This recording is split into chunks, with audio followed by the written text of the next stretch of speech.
Hi అండి, welcome to my channel. ఈరోజు మన వీడియోలో మనకి కర్రీ పాయింట్స్లో చిక్కే పాలక్ పప్పు అంటే పాలకూర పప్పు ఏ విధంగా చేస్తారో చూపిస్తున్నానండి.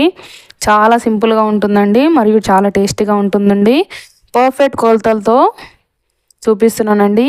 పూర్తిగా వీడియో మొత్తం స్కిప్ చేయకుండా పూర్తిగా తప్పకుండా చూడండి. ఇప్పుడు మన ప్రొసీజర్లోకి వెళ్ళిపోదామండి. ముందుగా ఒక కప్పు కందిపప్పు తీసుకున్నాను. ముందుగానే శుభ్రంగా కడుక్కొని ఒక 2 మినిట్స్ 3 మినిట్స్ నానబెట్టుకున్నానండి. ఒక కప్పు కందిపప్పుకి నేను 1.5 కప్పు వాటర్ పోసానండి.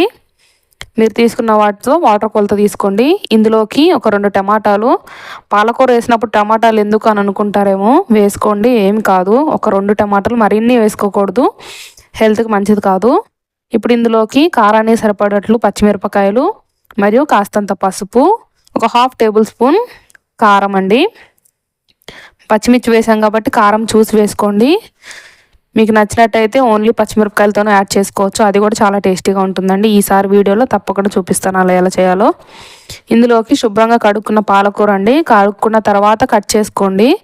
అప్పుడే మనకి ఏదైనా మట్టి ఉన్నా శుభ్రంగా వెళ్ళిపోతుంది. ఇప్పుడు దీంట్లోకి 1 టేబుల్ స్పూన్ ఆయిల్ వేసుకొని ఒక 4 విజిల్స్ వచ్చేంత వరకు ఉడికించుకుందామండి. 4 విజిల్స్కి అయితే పర్ఫెక్ట్గా ఉడికిపోతుంది. చూడండి, ఎయిర్ తీసేసిన తర్వాత చూపిస్తాం మీకు. చూడండి, పర్ఫెక్ట్గా ఉడికింది. వాటర్ కూడా ఎక్కువ కాలేదు తక్కువ కాలేదు కదండి. పప్పు అనేది 4 విజిల్స్కి ఉడికిపోతుందండి. అదిగాక నేను ఒక 10 మినిట్స్ నానబెట్టాను కదండి, పర్ఫెక్ట్గా ఉడికిపోతుంది. నేను ఇప్పుడు దీంట్లోకి ఒక నిమ్మకాయ సైజ్ అంతా చింతపండు పులుసు అండి, తొక్కులతో సహా వేసేస్తున్నాను. మీకు నచ్చినట్టయితే ముందుగానే వేసుకోండి, నేనైతే ఉడికిన తర్వాత వేస్తున్నాను. మీరు కుక్కర్ విజిల్ పెట్టుకునేటప్పుడు కూడా వేసుకోవచ్చు. మరియు రుచికి సరిపడా గల్లుప్పు అండి వేసి మనం పప్పు గుత్తో మెత్తగా స్మాష్ చేసుకోవాలండి. కొందరు అయితే స్మాష్ చేసుకోకుండా వేసుకుంటారు. మీకు నచ్చినట్టయితే ఓకే అండి, నేనైతే స్మాష్ చేస్తున్నాను. మీకు నచ్చకపోతే స్కిప్ చేసేయచ్చండి. పప్పు అనేది మెత్తగా ఉంటేనే చాలా టేస్టీగా ఉంటుంది. ఇలా ఈ విధంగా స్మాష్ చేసుకుందామండి. ఇప్పుడు పోపు పెట్టుకుందాం ఒక పక్క. ఇందులోకి ఒక 2 టేబుల్ స్పూన్ ఆయిల్ యాడ్ చేస్తున్నానండి. ఎక్కువ ఆయిల్ కూడా తీసుకోవట్లేదు, మీరు ఆయిల్ ప్లేస్లో నెయ్యి కూడా యాడ్ చేసుకోవచ్చు అండి. నెయ్యి వేయటం వల్ల ఈ పప్పుకి మరింత టేస్ట్ యాడ్ అవుతుంది. ఇందులో ఒక 2-3 చున్నులపాయలు అండి కచ్చపచ్చగా దంచి వేసేస్తున్నాను. అందులోనే ఒక 2 ఎండుమిరపకాయలు, 1 టేబుల్ స్పూన్ పోపు దినుసులు అండి, అంటే పచ్చెనపప్పు, ఆవాలు వేసుకొని కాస్తంత చిటపట్లు ఆడిద్దామండి, అంటే ఫ్రై అవనిద్దాము. ఈ విధంగా ఫ్రై అయ్యేటప్పుడు మనం ఒక 1/2 టేబుల్ స్పూన్ జీలకర్ర యాడ్ చేసుకుందామండి.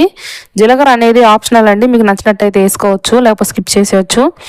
ప్రతి వంటలో జీలకర్ర వేసుకోవటం అలవాటు చేసుకోవటం వల్ల మన హెల్త్కి కూడా చాలా మంచిదండి. ఎసిడిటీ ప్రాబ్లం కూడా ఉండదు. ఇలా ఫ్రై చేసుకుందామండి. ఇందులోకి మనం ఒక 1/2 ఆనియన్ని చిన్న ముక్కలుగా కాకుండా మరీ పెద్ద ముక్కలు కాకుండా మీడియం సైజులో కట్ చేసి వేసుకుందామండి.